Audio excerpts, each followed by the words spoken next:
All right. Okay. Tell me when to start. You can start.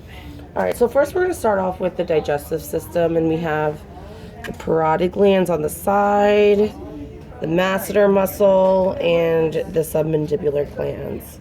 So if we open this up, back here we have the esophagus, and then over here, this little cartilage guy, that is the epiglottis. So the epiglottis covers the trachea, and I can put my pointer right in through there, and that's the trachea. So on top of the trachea, first we have this sternohyoid muscle that we never got off. So the sternohyoid muscle is right here. We're going to cut it off in order to expose the larynx and the pharynx.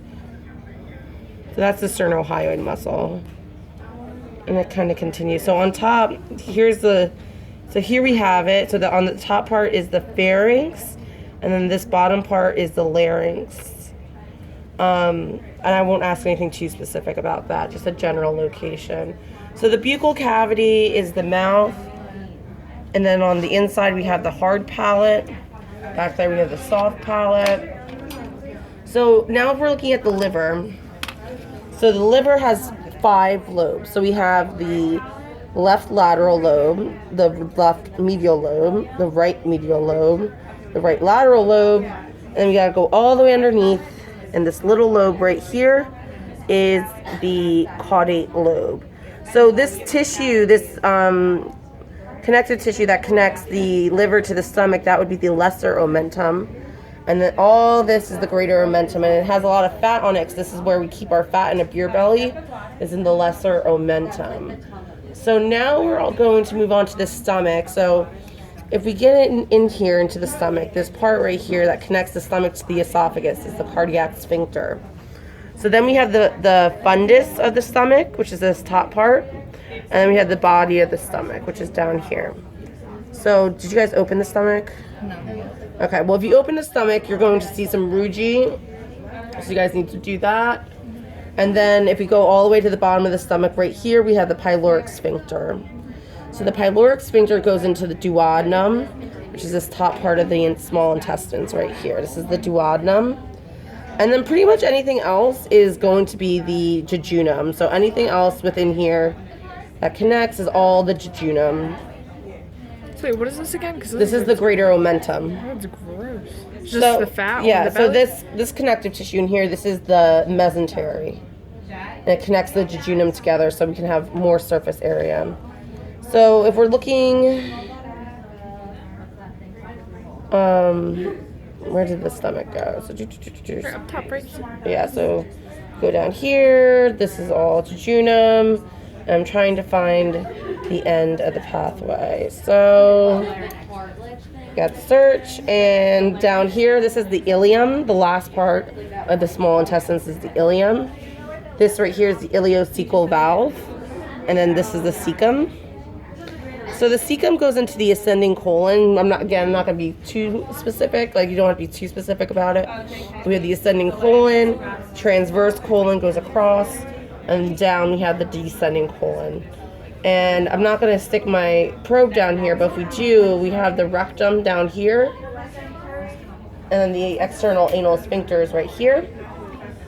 So I believe what I'm missing is, this is the bladder. So the bladder is this balloon-like organ. Back here we have the kidneys, this kidney bean-shaped organ. And I think I've got everything. Let me.